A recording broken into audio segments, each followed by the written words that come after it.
मौसम दीन न दीन हित, तुम समान रघुवीर। अस विचार रघुवंश मणि, हरहु विसंभव भीर। काम ही नारी प्यारी जिमि, लोभ ही प्रिय जिमि दाम।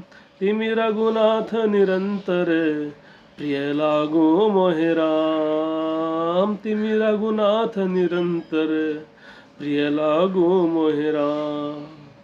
जय श्री राम दोस्तों।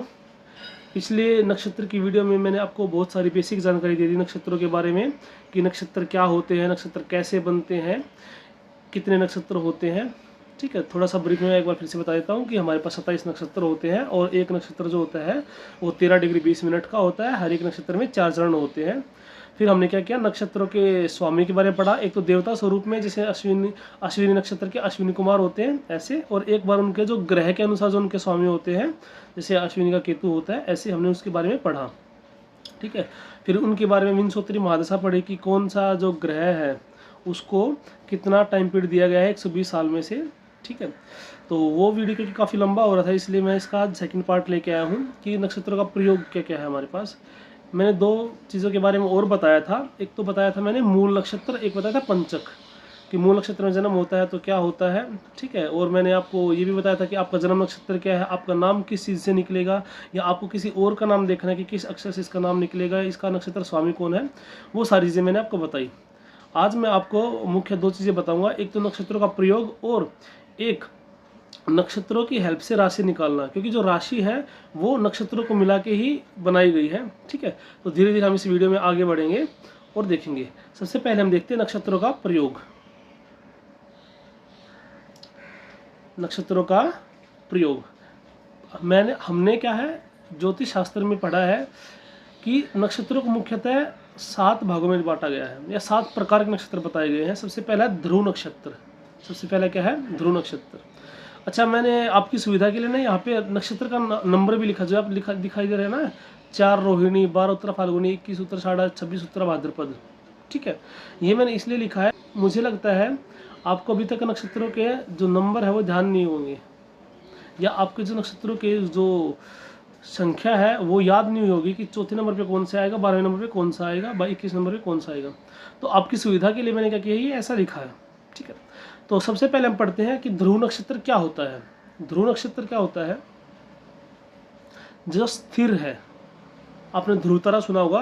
ध्रुव तारा क्या होता है, हमेशा स्थिर रहता है, उसका मूवमेंट हम ऑब्जर्व नहीं कर पाते। ठीक है, तो ध्रुव नक्षत्र में कौन से नक्षत्र आते हैं, रोहिणी, उत्तरा फाल्गुनी, उत्तराषाढ़ा और उत्तर भाद्रपद। ठीक है, तो इसके अंदर हम कार्य कौन कौन से कर सकते हैं, तो इसके अंदर हम सारे स्थिर कार्य करेंगे। ठीक है, जैसे गृह प्रवेश, जो काम हमें लंबे समय तक चलाना है। अब घर में हम प्रवेश करेंगे तो हम क्या चाहेंगे कि जिस घर में हम प्रवेश कर रहे हैं वो घर सालों साल चले, शताब्दियों तक चले। ऐसा हम मान के चलते हैं। ऐसा नहीं कि हम 200 साल तक उसी में रहेंगे, लेकिन हम ऐसा सोच के चलते हैं ना कि भाई हम जब तक रहेंगे कंफर्टेबली रहेंगे, और ये लॉन्ग रन तक चलना चाहिए। ऐसा नहीं ना कि आज हमने गृह प्रवेश किया और 2 महीने बाद ही घर गिर जाए। ठीक है, तो जो गृह प्रवेश है उसको हम ध्रुव नक्षत्र के अंदर करेंगे, जो मैंने ऊपर 4 बताया। फिर बीज बोना। ठीक है, कोई फसल हम बोते हैं तो बीज जो बोते हैं उसका उसमें करेंगे। व्यापार आरंभ, कोई भी व्यापार को आरंभ करना, शुरू करना।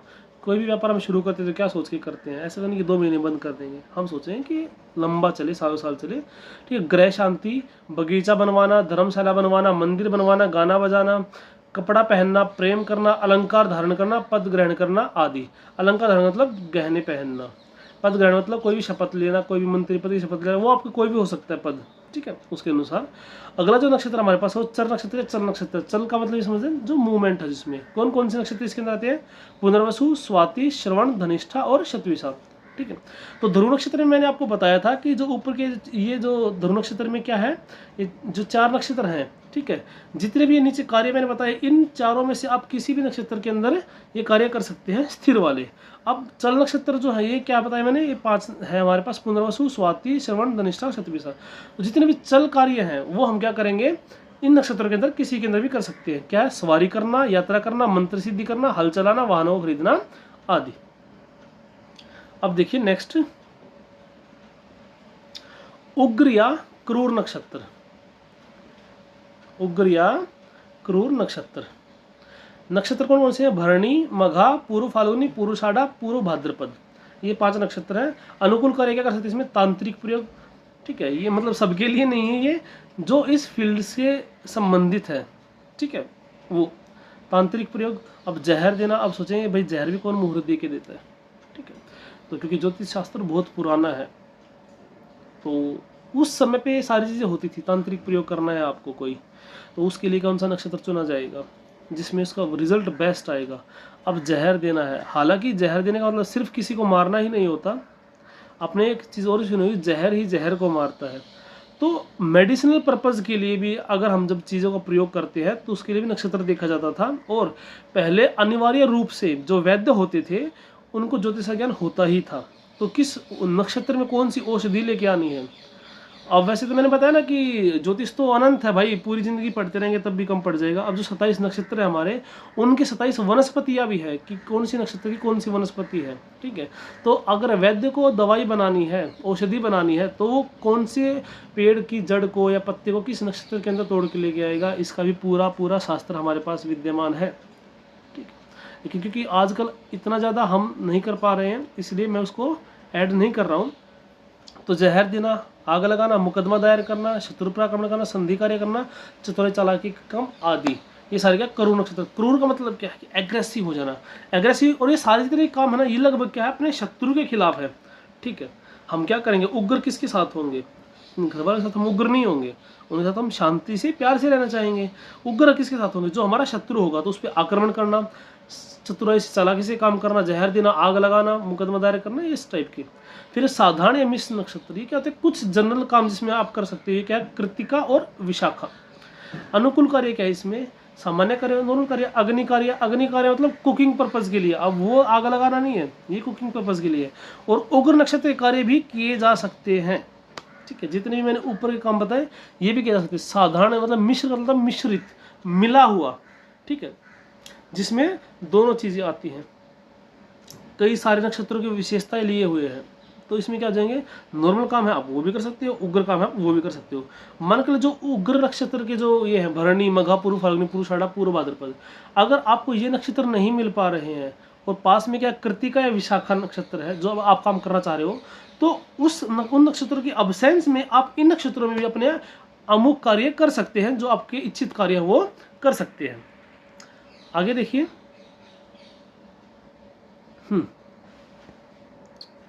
ये है आपका शिप्रियल लघु नक्षत्र। लघु का मतलब छोटा। कौन से? अश्विनी, पुष्य, हस्त और अभिजीत। अभिजीत मैंने आपको बताया था पहले कि हमारे 27 नक्षत्र होते हैं वैसे तो, लेकिन 28वां नक्षत्र भी हम काउंट करते हैं, ठीक है। उसका जो एंगुलर डिस्टेंस है वो ज़्यादा नहीं होता, लेकिन विशेष परिस्थिति में हम अभिजीत को भी काउंट कर लेते हैं। तो इसमें क्या कर सकते हैं हम? व्यापार आरंभ कर सकते हैं। स्त्री पुरुष से मैत्री, अगर आपको रिलेशनशिप में जाना है तो अश्विनी, पुष्य, हस्त या अभिजीत नक्षत्र के अंदर जाइए, तो आपके काम करने की जो संभावना है वो बहुत ज़्यादा बढ़ जाएगी। हालांकि हम कैसे देखेंगे कोई शुभ मुहूर्त कैसा है, ठीक है, इसके बारे में मैं आपको एक यूनिक बात बताऊंगा जो शायद ही आपको कहीं सुनने को मिलेगी, ठीक है। आप जुड़े रहिए मेरे साथ, मैं आपको जैसे जैसे हम आगे वीडियो चलेगी जो उचित मुझे लगेगा मैं आपको बता दूँ। औषधि तैयार करना मतलब कोई मेडिसिन तैयार करना, खेलना, ज्ञान प्राप्ति करना, चित्रकारी, शिल्पकारी आदि, ठीक है।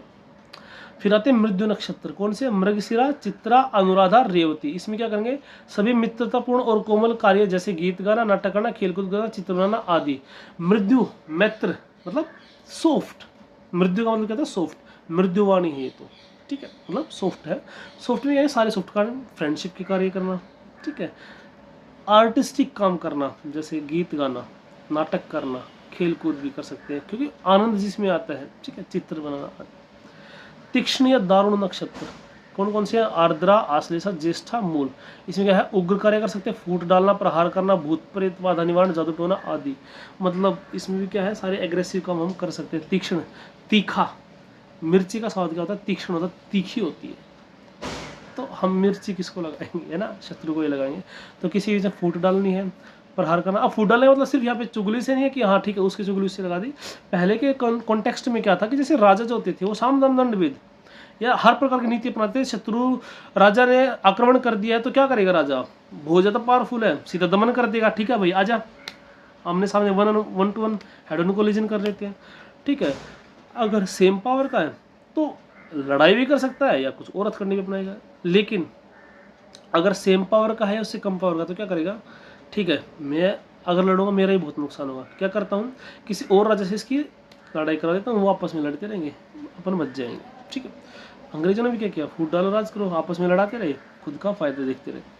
फिर प्रहार करना, भूत प्रेत बाधा निवारण, अगर मान लिया किसी को भूत परेशान कर रहे हैं, भूत प्रेत बाधा है, ठीक है, तो उसके लिए भी हम इस नक्षत्र का प्रयोग करेंगे, ठीक है। जादू टोना, ठीक है, हम कोई तांत्रिक नहीं है कि हम जादू टोना करेंगे, लेकिन जो इस विषय के विशेषज्ञ हैं, जादू टोना भूत प्रेत बाधा निवारण, ऐसा नहीं है कि कोई भी मुंह उठा के चला गया, ठीक है, मैं आई एम तांत्रिक और मैं देख लूँगा जो होगा, नहीं, क्योंकि 99% भूत प्रेत बाधा वाले केस ही फ्रॉड होते हैं और 99.999% तांत्रिक भी फ्रॉड होते हैं, ठीक है। तो अगर आप फ्रॉड को फ्रॉड से ठीक कर सकते हो, उसके अंदर कोई केस था नहीं, भूत प्रेत बाधा थी नहीं, वो तांत्रिक भी नहीं था, वो सोल्व कर सकता है। कई बार तो क्या होता है, जैसे कोई भी धातु की चीज़, कोई भी आयरन की चीज़, चिमटा वगैरह गर्म करके उसको लगा देते हैं, तो जो नाटक करता है तो सीधी सी बात है वो उसने भी उस दर्द को इतना ज़्यादा सहन नहीं कर पाता। अगर नहीं करता तो आगे भी और कई हथकंडे अपनाए जाते हैं, जैसे हम क्या करेंगे, कंडे जला के, ठीक, काउडंग केक्स, उसके ऊपर क्या करेंगे, मिर्च डाल देंगे और उसके मुंह को उसके ऊपर रखेंगे, तो जब वो फ्लेम्स, जो फ्यूम्स आएंगी मिर्च की, उससे, तो अगर नाटक कर रहा होगा तो सहन नहीं कर पाएगा, और अगर रियलिटी में भी केस होगा तो क्या होगा, ठीक है, वो जो भूत है वो ठिकाने आ जाएगा। तो ऐसा नहीं है कि जादू टोना की, हाँ ठीक है जादू टोना, ये सब बातें मतलब मैं मानता हूँ कि कुछ एक करोड़ों अरबों में से कोई एक आदमी होगा जिसके बस की ये बातें हैं। ऐसा नहीं है कि ठीक है कपड़े डाल लिए, काले कपड़े पहन लिए, ठीक है, मोर पंख ले लिया हाथ में या कुछ और ले लिया, या हड्डी, वो हड्डी भी कैसी प्लास्टिक की होगी या किसी और कैल्शियम वगैरह की होगी, वो लेके उठा के हाँ मैं तांत्रिक बन गया, नहीं, ऐसा कुछ नहीं होता, ठीक है।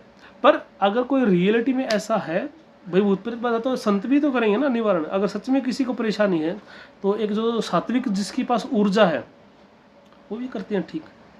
तो उसके लिए क्या है, ये नक्षत्र जो है ना, आर्द्रा, आश्लेषा, ज्येष्ठा और मूल, ये ठीक रहते हैं, ठीक है। आगे देखिए, अब अभी मैंने आपको बताया कि जो 7 प्रकार के नक्षत्र है ना, प्रकार के नक्षत्र बोला मैंने, 7 नाम नहीं है, 7 प्रकार के नक्षत्र, टाइप्स ऑफ नक्षत्र में ये बताना, उग्र, तीक्ष्ण, मृदु वगैरह ये, तो किस नक्षत्र में हम कौन सा काम कर सकते हैं। मैं एक बार फिर से आपको अपनी स्क्रीन पे दिखा रहा हूँ कि 27 नक्षत्र हमारे पास कौन कौन से, इनका स्वामी कौन कौन है। उम्मीद करता हूँ कि आपने पहली वीडियो में सब देख लिया होगा, नहीं देखा होगा तो आप इसको पॉज करके भी देख सकते हैं या बाद में भी देख सकते हैं, ठीक है। अभी 27 नक्षत्र है, इन नक्षत्रों का प्रयोग करके, इन नक्षत्रों से मिला के ही क्या होती है, एक राशि बनती है। लगभग क्या होता है कि जो 3 नक्षत्र होते हैं ना, उनको मिला के एक राशि बनती है। अब मैं आपको डिटेल में बताऊंगा कि कैसे क्या होता है, ठीक है। सबसे पहले मैं आपको 12 राशियों के नाम बता देता हूँ। मुझे ऐसा लगता है कि अगर आप बिल्कुल ही बिगिनर है तो आपने फिर भी 4-5 नाम तो सुने ही होंगे। हर एक आदमी तो सोचते है कि अरे मेरी राशि क्या है, ठीक है। तो इसमें क्या है, मेष, वृष, मिथुन, अच्छा देखो वृष को वृषभ भी बोलते हैं, शॉर्ट फॉर्म में वृष भी बोल देते हैं, मिथुन, कर्क, सिंह, कन्या, तुला, वृश्चिक, धनु, मकर, कुंभ और मीन। आपको क्या करना है, इन 12 राशियों के नाम याद करना है विद देयर सीक्वेंस नंबर, क्योंकि आगे जब हम एस्ट्रोलॉजी में प्रयोग करेंगे तो आपको राशि लिखी हुई नहीं मिलेगी बहुत सारी ऐप में, और आपको पता होना ही चाहिए कि कौन से राशि कौन से नंबर की है, ठीक है। इस नंबर आपको बहुत ज़्यादा हेल्प करेगा और क्विक डिसीजन लेने में, क्विक प्रिडिक्शन करने में भी आपको हेल्प करेगा, क्योंकि आप नंबर देते समझ जाओगे। क्योंकि इसमें क्या करते हैं हम 7वें नंबर की राशि का प्रयोग करते हैं, 4थे नंबर की राशि कौन सी होगी, उसका 3रे भाव में क्या होगा, ठीक है, दृष्टि क्या होते हैं उनकी, मतलब बहुत सारी चीज़ें आगे हैं, आप समझोगे धीरे धीरे। अगर आपको नंबर याद होगा राशि का तो आप बहुत जल्दी उस चीज़ को कैच कर पाओगे, ठीक है। अब किसी की राशि क्या होती है, जन्म के समय में जब चंद्रमा जिस राशि में होता है ना, वो उसकी राशि कहलाती है। जैसे मैंने आपको पिछली वीडियो में बताया था कि जब मेरा जन्म है वो भरणी नक्षत्र में द्वितीय चरण में हुआ था, और भरणी नक्षत्र आता है मेष राशि के अंदर। वो कैसे आता है अभी आपको बताऊंगा। तो मेरा चंद्रमा क्या था, मेष राशि के अंदर था। जब मेरा जन्म हुआ तो मेरी राशि क्या होगी, मेष राशि होगी। ऐसी आप सब की भी जिसका चंद्रमा जिस राशि में होगा जन्म के समय, वो उसकी राशि हो जाएगी। अब मैं आपको बताऊंगा कि कौन सी राशि के अंदर कौन कौन से नक्षत्र आते हैं और किसके कितने चरण आते हैं।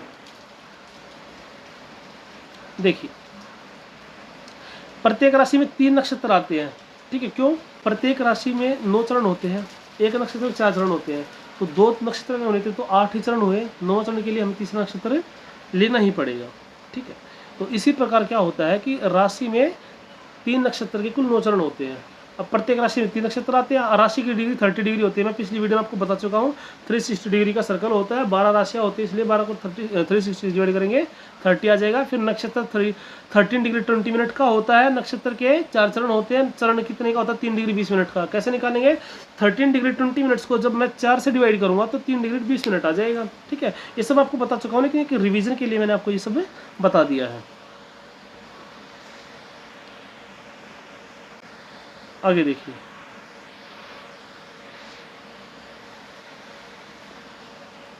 अब यहाँ से थोड़ा सा इम्पोर्टेंट पार्ट शुरू होगा।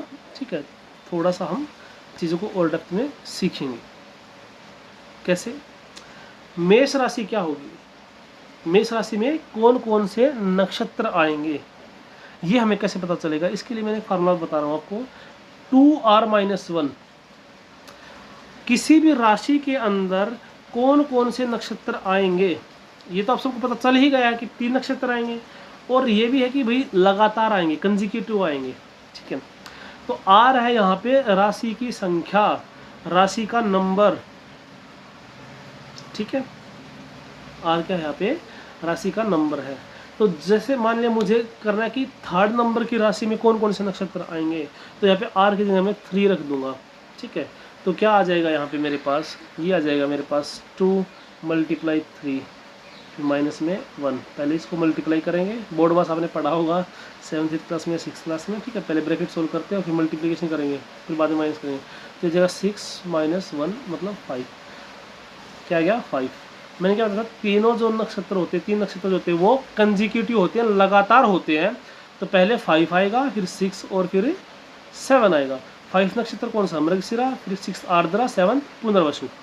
मैं क्योंकि मुझे ऐसा लगता है कि आपको शायद याद नहीं होगी, इसलिए मैंने साइड में मैं टेबल लेके आया हूँ नक्षत्र के नंबर के साथ उसकी। ठीक है, तो अगर 3rd नंबर की राशि क्या है? मिथुन राशि है। इसमें कौन कौन सा नक्षत्र आएगा? 5, 6 और 7। कौन कौन से? मृगशिरा, आर्द्रा और पुनर्वसु।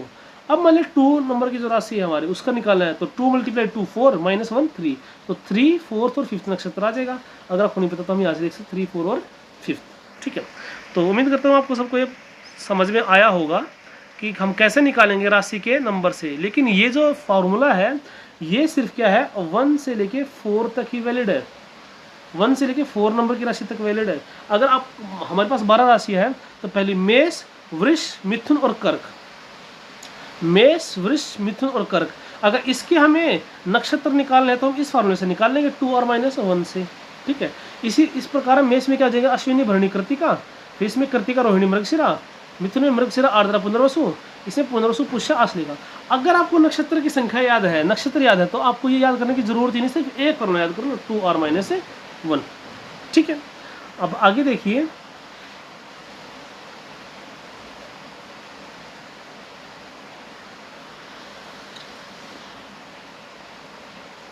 यहाँ पे आपको फार्मूला दिख रहा है 2r।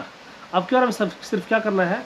जिस राशि संख्या का हमें नक्षत्र जानना है, तो हम क्या करेंगे? सिर्फ उस राशि संख्या को डबल कर देंगे और फिर आगे के 2 नक्षत्र और ले लेंगे। जैसे मुझे अगर कन्या राशि का नक्षत्र जानना है कि कौन कौन से नक्षत्र कन्या राशि के अंदर आते हैं, तो हम क्या करेंगे? 6 को 2 से मल्टीप्लाई किया, क्या आ गया? 12। क्या आ गया? 12। 12 फिर 13 और 14। मैंने बताया 3 कंजिक्यूटिव है, लगातार है। तो जो नक्षत्र हमें आ जाएगा इस फार्मूले का यूज करके, उसके आगे के 2 नक्षत्र हम ऑटोमेटिकली लेंगे, एक ऐड करके। एक ऐड करने तो कोई बड़ी बात नहीं है। ठीक है, तो 12वां नक्षत्र क्या है? उत्तरा फाल्गुनी है। तो हम क्या करेंगे? 12, 13 और 14। 7वां चाहिए, 7 दूनी 14, 14 चित्रा, स्वाति, विशाखा, 8 दूनी 16, 17, 18, 8 दूनी 16, 16 विशाखा, 17, 18। ऐसे सिंह राशि में क्या जाएगा? 5 दूनी 10, मघा, पूर्व फाल्गुनी, उत्तर फाल्गुनी। वेरी जी। मेष राशि वाले जो पहली जो ये वाली इसमें फार्मूला था 2r-1, इसमें क्या है? 2r। और अब शायद आप समझ गए अगले वाले में क्या आएगा? 2r+1। देखिए,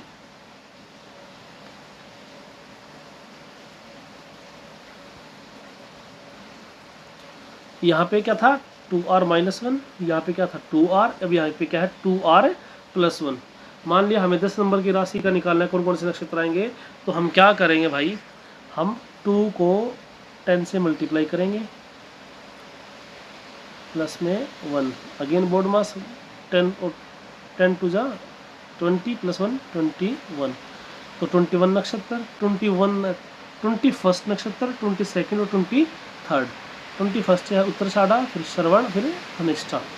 ठीक है, ऐसे ही 11 के लिए क्या करेंगे, 11 दूनी 22 और 1 23, 23 24 25। 12 के लिए 12 दूनी 24 और 1 25, 25 26 और 27।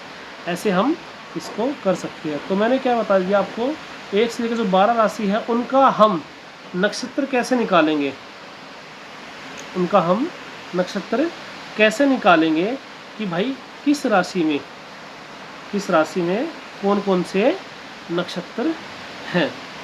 अगर आपको नक्षत्र संख्या याद है तो आपको बस सिर्फ 3 फार्मूला यूज़ करने हैं। पहली 4 राशि के लिए 2r-1, अगली 4 राशि के लिए 2r और अगली 4 राशि के लिए 2r+1। इन 3 फार्मूले से अब 12 के 12 राशि में कौन सा नक्षत्र है वो आपको पता चल जाएगा।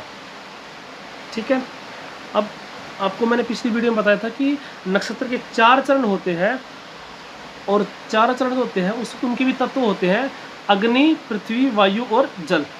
ऐसे ही जो हमारी राशियां है ना, इनके भी तत्व होते हैं अग्नि, पृथ्वी, वायु और जल।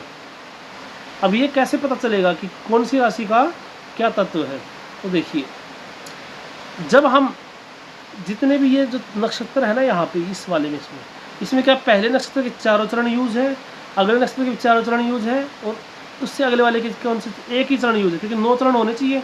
ठीक है, तो 4 4 1। और मैंने क्या बताया, पहला जो नक्षत्र का चरण होता है उसका तत्व कैसा है, अग्नि तत्व है। इसीलिए जो ये मेष राशि और सिंह राशि, धनु राशि 1 5 9 राशि है, ये कौन सी राशि है, अग्नि तत्व राशि है। अगले वाले में क्या है, इसके 3 चरण यूज है, पहले वाले कृत्तिका, उत्तर फाल्गुनी और इसके उत्तराषाढ़ के रोहिणी, हस्त और श्रवण के 4 4 चरण यूज है और इन तीनों के 2 चरण यूज है। तो मैंने बताया दूसरे चरण का जो नक्षत्र का जो चरण है उसका तत्व क्या होता है, पृथ्वी तत्व होता है। इसलिए ये क्या है, पृथ्वी तत्व की राशि है, वृषभ, कन्या और मकर राशि। ऐसे ही यहाँ पे वायु तत्व बन जाएगा तीसरे नंबर पे, और ऐसे ही 4 जल तत्व। तो अग्नि, पृथ्वी, वायु और जल। तो 1 5 9। ठीक है, आप 4 4 ऐड करते जाइए। 1 5 9 अग्नि तत्व, वृषभ, कन्या 2 6 10 पृथ्वी तत्व, 3 7 11 वायु तत्व और 4 8 12 जल तत्व। आप 4 4 ऐड करते जाएंगे तो आपको पता चल जाएगा। अग्नि, पृथ्वी, वायु, जल, ये याद रखिए कि पहली राशि अग्नि तत्व, दूसरी राशि कौन सी होगी, जल पृथ्वी तत्व, तीसरी वायु तत्व, चौथी जल तत्व। अब एक बात कह दीजिए, 5वीं फिर से अग्नि, पृथ्वी, वायु, जल, पृथ्वी, अग्नि, वायु, जल। ठीक है, ऐसे ही आगे हम पढ़ेंगे, बहुत कुछ पढ़ना है इसके बारे में। राशियों का तो भंडार है, वही है ज्योतिष में तो हर चीज़ ही अनंत है, कितने पढ़ लो। आगे हम पढ़ेंगे कि कौन सी राशि धर्म को दिखाती है, धर्म, अर्थ, काम, मोक्ष, 4 जो हमारे होते हैं पुरुषार्थ के लिए, वो चीज़ें दिखाती है। ठीक है, वो हम आगे की वीडियो में पढ़ेंगे। मेरी तरफ से जो नक्षत्र का जो कॉन्सेप्ट है वो बेसिक, वो मैंने आपको पूरा कर दिया है। फिर भी अगर आपको कोई टॉपिक ऐसा लगता है कि जो आपको समझना है तो आप मुझे कमेंट करके बता सकते हैं कि अगली वीडियो में नक्षत्र के ऊपर ये लेके आऊँ। ठीक है, ताकि आपके जो डाउट्स हैं वो क्लियर हो जाए, या आपको लग रहा है कि हमें और डिटेल में जानना है तो वो भी मुझे पता चल जाएगा, तो मैं उसके लिए एक वीडियो बना दूंगा। ठीक है, उम्मीद करता हूँ आप लोगों को ये वीडियो पसंद आई होगी। मैंने अपनी तरफ से बहुत कुछ आपको सिखाने की कोशिश की है और बहुत सरलता से, बहुत ज़्यादा मेहनत की है स्लाइड बनाने में, ताकि आप लोगों को सरलता से समझ सके। सारी चीज़ें वर्चुअल ना चले कि मैं सिर्फ बोलता रहूँ, मैं सिर्फ बोलता रहता कि मैं इस राशि में उसमें इसमें होगा। अब आपको सामने दिख रहा है, तो मैं उम्मीद करता हूँ कि आपको अच्छी समझ में आया होगा। सब कुछ मैंने लिख के भी दिखाया है, ठीक है, फिर स्लाइड करके भी दिखाया है, सब कुछ करके दिखाया है। तो ऐसी और वीडियो देखने के लिए, ज्योतिष की सीरीज़ को कंटिन्यू करने के लिए शाश्वत एस्ट्रोलॉजी चैनल को आप सब्सक्राइब कर लीजिए। ठीक है, और मैं उम्मीद करता हूँ कि आप जो पाठ है वो क्रमशः पढ़ भी रहे होंगे। ठीक है, अगर किसी ने नक्षत्र की पहली वीडियो नहीं देखी तो वो जाके प्लेलिस्ट से देख सकते हैं, और इसको भी मैं प्लेलिस्ट में डाल दूंगा, और प्लेलिस्ट का जो लिंक है वो डिस्क्रिप्शन में या फिर कमेंट सेक्शन में डाल दूंगा। ठीक है, तो चलिए मिलते हैं आपसे एक नई वीडियो में, तब तक के लिए जय श्री राम।